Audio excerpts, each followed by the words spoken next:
The Premier League is back after the international break, and it's a disappointing 2-1 defeat at home to Everton. Boos ringing out around the stadium at full time.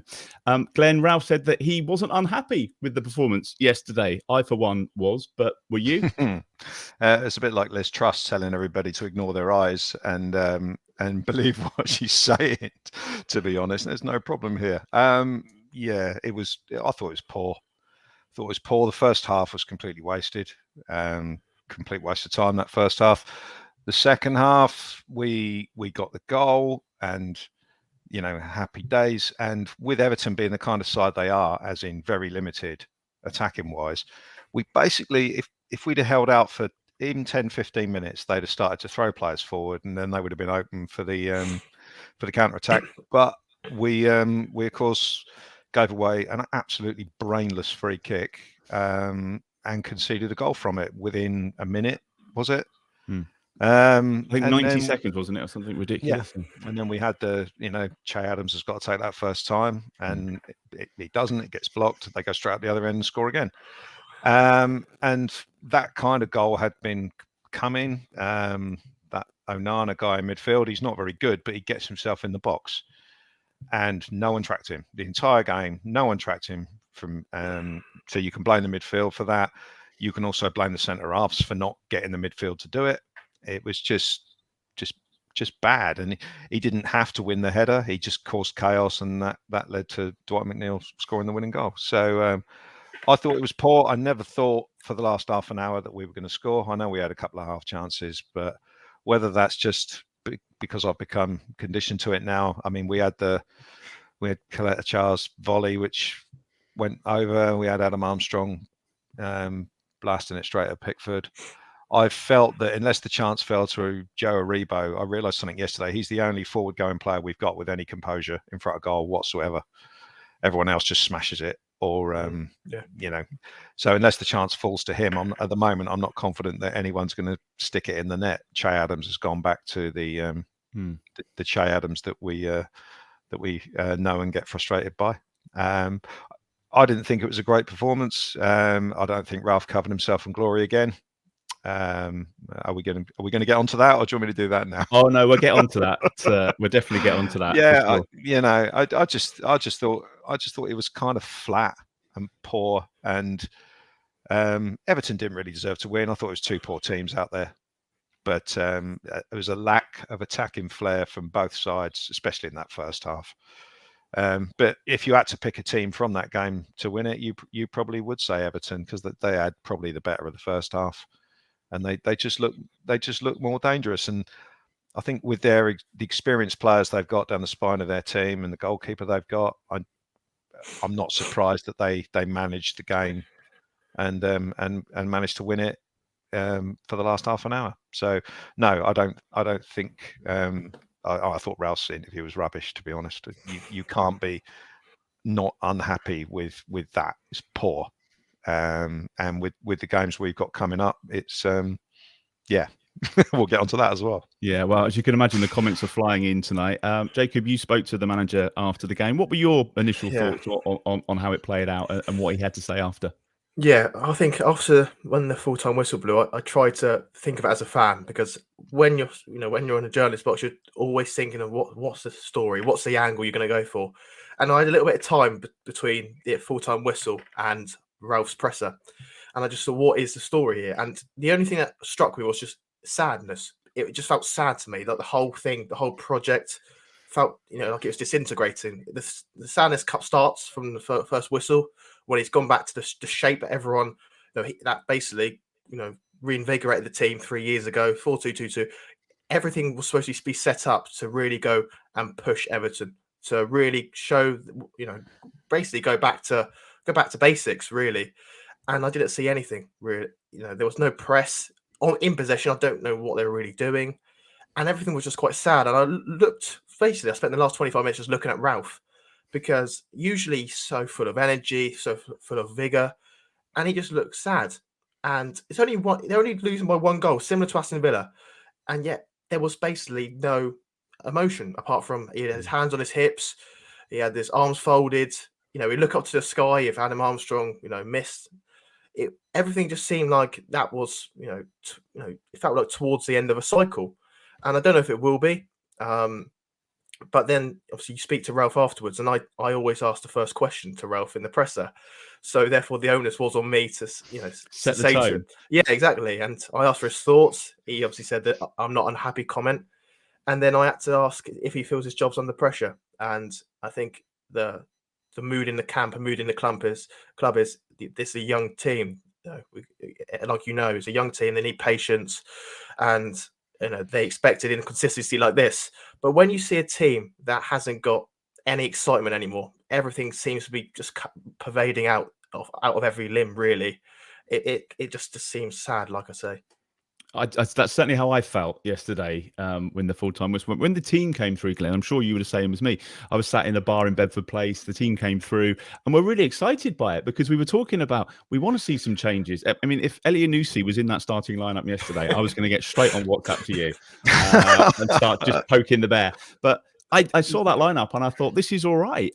Three full debuts I think yesterday. That different formation, but it just didn't translate into that energy for me. They looked a bit nervy, and it looked like they hadn't been playing together. And I was starting to think, well, what have they been working on for the last 2 weeks? There were 6 changes. The guys who played behind Adams last week, all 3 of those, okay, fine, they're left out, no problem with that. I don't get why the left back and Salisu didn't play. Don't understand that at all. Salisu's played international football. He was only in France, I think, and Spain. It's not like he'd gone to Ghana and played. So I don't understand why he was left out. Not that was a major issue because Bella-Kotchap did okay. He's a solid kind of experienced player. Larios, I know we probably save money because his kit's so small. We probably save VAT on it. He's, against teams like Everton, he's going to be a problem because he's 5'5" or whatever he is. Yeah. And we nearly conceded in the very first minute from him getting isolated at the back post. I mean, it's that Anana guy again. He just made the run off of Larios's wing, and you just, oh my word, it's 6'4" against 5'5". What's going to happen? So he actually did okay, and he had a hand in the goal actually. So, but I don't understand why Perro wasn't playing, because he looked fully fit when he came on, and Salisu was on the bench. If you're fit to be on the bench, you're fit to start. So I thought there were 2 changes too many. The shape was bizarre. It was basically the 4-2-2-2, but there was absolutely no width. There was no width in front of the fullbacks, and I thought that inhibited the fullbacks as well, because when they actually got the ball out wide, against their opposite number, they couldn't take them on because they knew if they lost the ball, there was absolutely no one behind them, and so that didn't work. It was just very, very. There was a lack of cohesion there. Completely, especially in the first half. Second half, Aribo and Armstrong began to find a bit more space in the wide areas, because that's where the space is, and we just funneled everything down the middle, and that just played into Everton's hands really. So yeah, the lineup, he had to do something, but I don't know why he changed the shape. I really don't know why he changed the shape. That wasn't the problem. You need 2 strikers to play 4-2-2-2. And we've got Che Adams, who's okay on his day. Sekou Mara's nowhere near ready. Nowhere near. Not to start games. He's all right for 20 minutes at the end, but he played 1 pass in the first half that got Adams in, and he chipped it over the keeper, but he's not ready. Adam Armstrong isn't good enough. Mara might be ready in time. So if we're going to play a formation with 2 strikers, then we need another striker. We haven't got it, because throughout pre-season we were playing kind of 1 up top, and we've gone from the formation we had in pre-season. We had a big reset after the Leeds game, went to a different formation, again 1 up top, and now we've had another reset again after an international break. What are we doing? What's our identity? What are we now? We're not pressing teams anymore. No. And the good things that we had last year, in our good performances, we pressed well and we passed the ball quickly. we seem to have not done any. We're not doing that, and we haven't replaced it with anything any good. Yes, we're more solid at the back, but that's ultimately pointless if you can't string much together going forward. We're not going to have an individual moment of brilliance that wins us a game 1-0. And the men against boys thing is going to happen more and more often. I mean, I'm not blaming him at all, but when Edozie came on, you saw him trying to run at people, and he went past a player, but he got crowded out every time. It was like they knew they just funneled him in field, and then he's going to bounce off a centre half like Connor Cody or Tarkowski or someone like that. So I thought there were too many changes. We played a shape that 4-2-2-2 only really works if the spaces between the lines are exactly right. We had that thing when Ralph joined about markings on the pitch and showing everybody where they needed to be. Now I've no doubt they were working on that for the last 2 weeks, but you have 4 or 5 players who have not played that formation before, and people looked a bit lost. I mean, we have said this before, Glenn, haven't we? After a international break, it's almost like he's got too much time to think about it, and he overthinks things. And this was one of the criticisms I remember from last year. I mean, thankfully we've not had as many international breaks, but it's almost when he's got that time to think about it, it just he overthinks it and overcomplicates things. He had to change something, from the Villa and Wolves games, but I just think he overdid it. But the one thing he was right about was to be apprehensive about Maitland-Niles playing in the centre of midfield, because he looked lost. And again, I'm not going to be too critical of Maitland-Niles, because he's probably never played that sort of role before in a 2-man midfield when you haven't really got anyone else near you. And he seemed to really struggle, not helped by the fact he got booked by Andrew Mariner in the first sort of 10 minutes, which probably didn't help him. Andrew Mariner was useless again. I just thought he just nothing major, but just bad refereeing, really. It was interesting that Maitland-Niles, we had to wait that week because he wasn't ready and there was work to do with him. And it's like, well, what was that work? Have they kind of like coached out his creativity and his desire? Because like Mike, who's watching on Facebook, says Maitland-Niles was lost in the centre midfield yesterday. Yeah, it was. Got to agree. And Stuart Armstrong as well, good in flashes, but as Mike says, maybe not as fit as some of the other players, and maybe letting the youngsters down a bit. Jacob, what was your take on the youngsters that came in yesterday, the new signings and the people that came in, the changes? Yeah, I feel a little bit sorry for them in a way, because, like Glenn said, I'm not quite sure the formation was the issue against Aston Villa. There was a lot of other issues, but I think the formation was, it worked. In other games, Leicester, for example. Everyone who plays midfield at the moment, unless your name's Romeo Lavia, is struggling, and I don't think it's to do with who actually is in midfield. I think it's more to do with structure. The fact is, there's a lot of space in midfield. And unless you're N'Golo Kante ×2 fully fit, I don't think you can cover it on your own. I think there's a disconnect between the midfield pivot and the number 10s or the wingers or whatever you want to call them. And when they lose possession, they're so easy to be played around because there's not enough pressure on the ball straight away. So although we can look at Maitland-Niles or Diallo, they've not been great at all in the last couple of games. They are having to do so much work. And I wrote the piece about James Ward-Prowse last week, and it got just sparked really good debate. I think he's been really poor. It's the poorest I've seen him for a long time. But there's so much for these midfielders to do. They're doing everything. And I remember asking Ralph about the lack of press. And he said the midfield is probably the only position on the pitch that they still have to apply pressure like they used to. But when everyone else is not doing it, then the spaces are going to get opened up, everything's going to get bigger, and they're not going to have the control in the game. And I think even if I know I joked about Oriol Romeu, but even if you put Oriol Romeu in that team, he's not very good at covering large spaces either. So I think there's real structural issues at the club, and Ralph's gone for a reset twice already this season.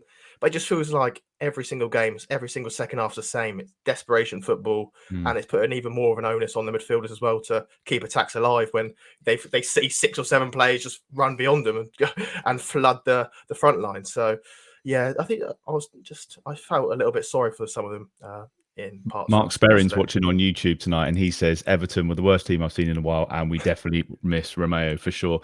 Glenn, let's have a quick word on the goal, because it was a decent goal, good start to the second half, and Joe Aribo is second of the season, as you say, probably our biggest attacking threat at the moment. Loves the goal at St Mary's. Not the best of all from Che Adams, but a good finish. No, and that's what I meant about Aribo having a bit of composure. Yeah. Because a lot of people would have thought, oh, chance has gone, that's behind me.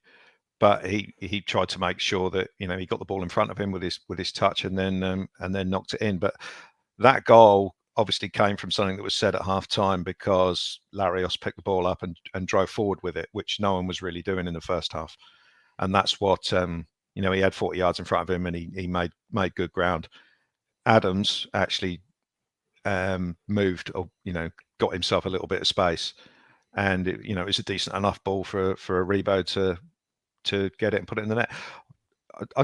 I looked at Pickford a bit on that goal, because it didn't go in the corner, and I'm thinking, was he in quite the right place there? But we don't care about Pickford. It's always fun when he's shouting at everybody else, isn't it? Yeah, Everybody else's fault, not his. Yeah. Well, every other save he made, Mariner gave a goal kick afterwards, didn't he? So no, it was a decent goal, and yeah, and like I said, it was just disappointing that we didn't sort of like manage it. And honestly, I honestly reckon if we'd kept him out for 10, 15 minutes, we would have won the game, in the same way that we would have won the game if Adams had scored. Yeah, well, let's talk about those chances, shall we, before we get onto the defending. FPL SWAT is watching on YouTube, says the supporters demanded some positive changes after Villa, and they got it. I was there yesterday. The performance wasn't that bad. If we had a striker, we'd have taken at least a point, and we can't blame Ralph for that. Jacob, is that fair? I'm thinking like Adam Armstrong came on, it had a good impact, a couple of chances to score. Che Adams could have scored as well. It's fine margins. We could have easily been talking about a 3-1 win. It is, but it was fine margins against Wolves as well, wasn't it?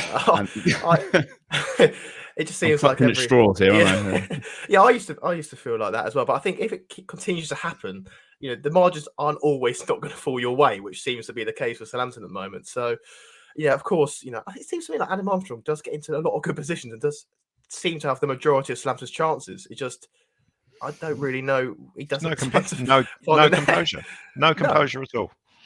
None at all. Right. But you remember that goal? Well, who was it against? Aston Villa last year when he hit it first time in the second or third minute. He didn't have any time to think about it, and I know it's a kind of a cliche, but it tends to be the case, really. You know, power straight away, first time finish.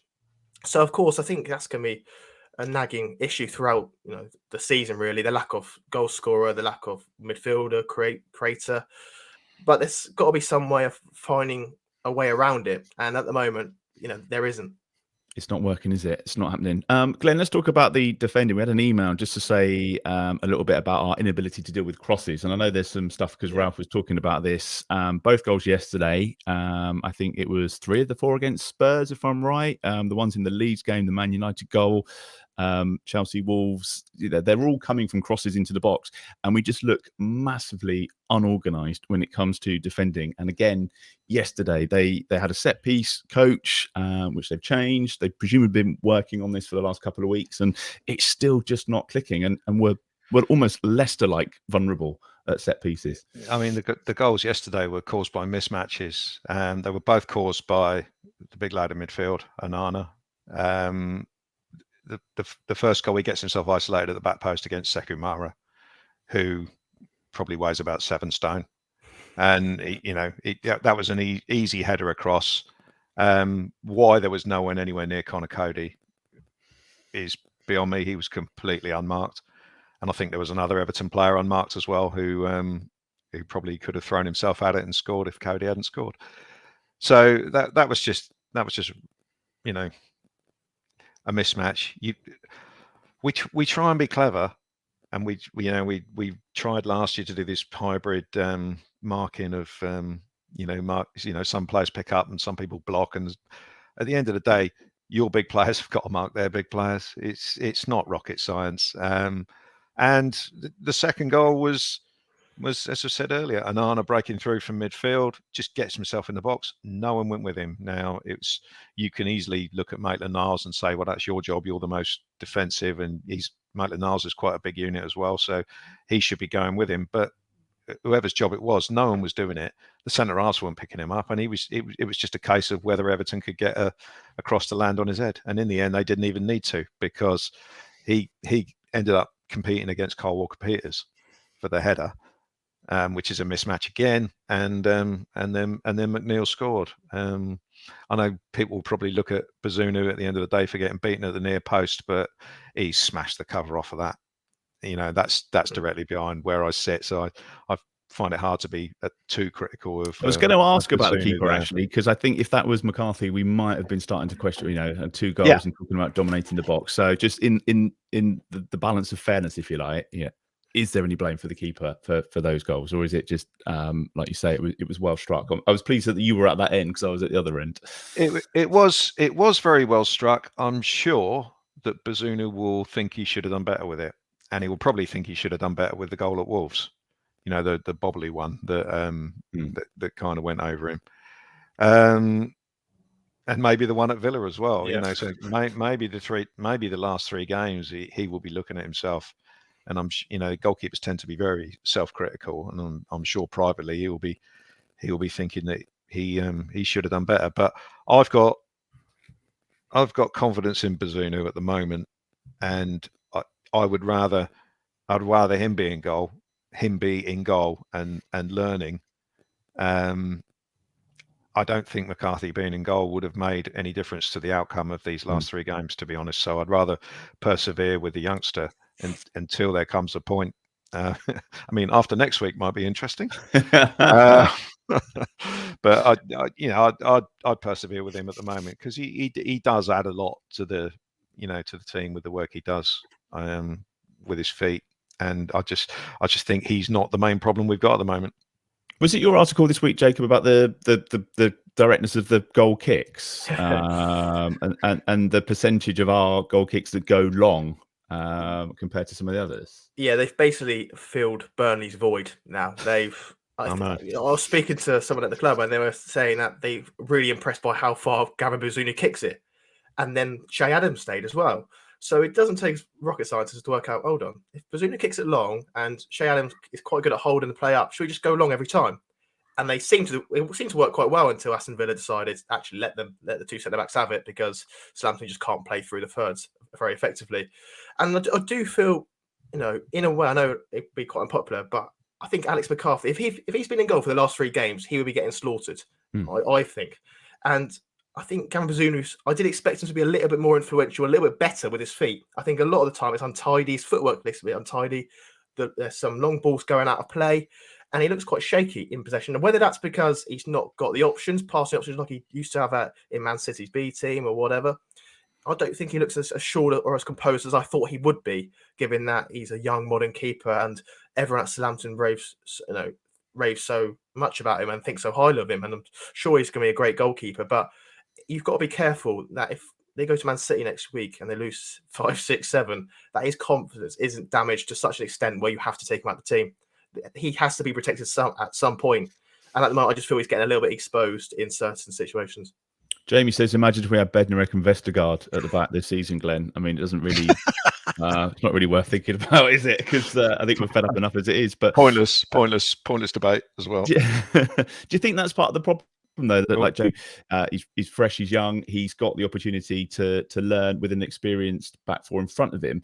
We just don't have that opportunity at the moment, and we can't afford these youngsters that time because they've got to start delivering. And I think you pointed out yesterday, it's the 3 defeats, but it's against 3 pretty bang average teams that we'd be expecting to get something from. That's the problem. Yeah, and it's not just the fact we've lost either. It's been the performances. The performances have been terrible. I don't, as a Saints fan, I've got kind of, if I can see where we're going, it's not always going to work, but if I can see where we're going, what we're trying to do, then I have no problem with it. Yeah, we've got the project, but that's only, the project of developing youngsters and whatnot. That only goes so far. Sports Republic didn't invest 70 million this summer to go backwards. And they certainly didn't invest it to, look like we're going to get relegated, and that's, their backing and Martin Semmens' backing of Ralph is only going to go so far. At the end of the day, whether the players are 18 or whether they're 35, you've got to get some results. We hear about, every day football's a results business. Another manager's been sacked today, and Bruno Lage, and That's because of results and because they beat us. And because of pretty poor football. It amazes me that Brendan Rodgers has still got a job, because Leicester have got higher expectations now, having had the few years that they had. So managers are always vulnerable, and young players do have to step up. And it's unbelievable that everyone's pointing at the absence of an 18-year-old as being our major problem. I mean, there are young players like Lavia and Bella-Kotchap who are just, they're going to produce high-level performances straight away. I mean, there will be a few dips, but they look easily good enough to make an impact every game. And then you've got some like Larios and Edozie who look, they'll have good moments, and Sekumara as well. They'll have good moments, but they don't look to me like first team starter material this season. I mean, they, with getting the odd game and playing for the B team, which I'm sure they will do at some point, they may be better in the second half of the season. But I do, people are calling for Edozie to start, and I just don't see that at the moment. He is in the right place, playing 20 minutes at the end of the game. But I know that the question is basically about Bazunu. I mean, you could argue for putting McCarthy back in goal. I'm sure he'd be really grateful if he got shoved in goal for next week.